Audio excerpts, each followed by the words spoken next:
This is a read aloud of The Most Beautiful Roof in the World, pages number 37 through 39. If you're following with the Engage New York Common Core curriculum, this is for lesson number 13. We'll read all of page 37. Page 38 is a picture, and then about halfway through page 39. That night, after a supper of more beans and rice, peanut butter and jelly sandwiches, and a surprise of Oreo cookies brought all the way from Sarasota, James and Edward take a walk with their mom along a forest trail. The moon, although full, only appears in pieces, a tiny bit at a time, as if diamond chips were scattered through the leaves of the canopy. It is so dark and so humid, and it feels as if you could hold the air in your hands. Thousands of insects flood the air and ground. Safer at night, they come out to feed, flit, and fly. Streams of leafcutter ants might still be visible in a chip of moonlight.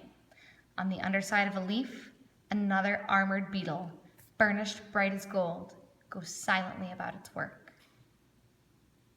"Look at this," Edward speaks softly, gleaming in some low brush. It is a beautiful spider web. "It moved," whispers James. "The breeze," says Meg. "No, Mom, look."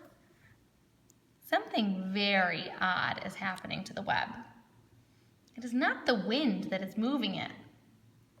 Through some mysterious power, the web is being drawn back into a funnel shape.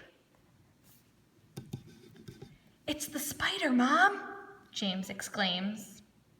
Indeed, the spider is winching in its own web by pulling on a line.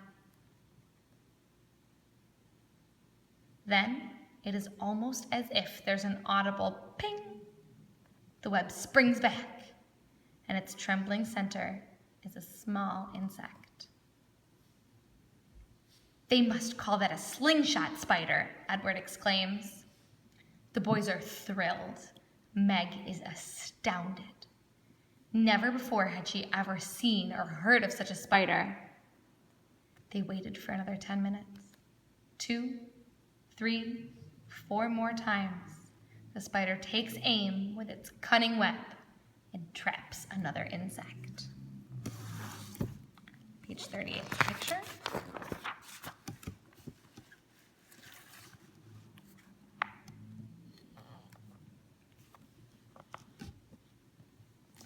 Meg gets out one of the insect vials with alcohol she always carries.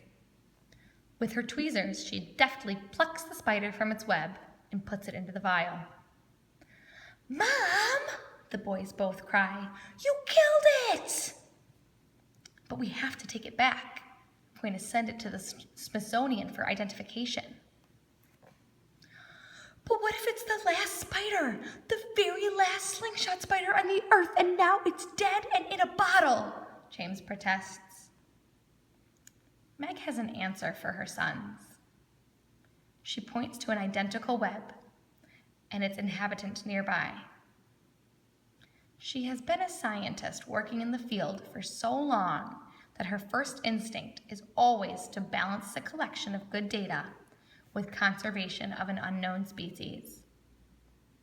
It is natural curiosity that makes her a scientist, but it is responsible collecting for identification that makes her a good scientist.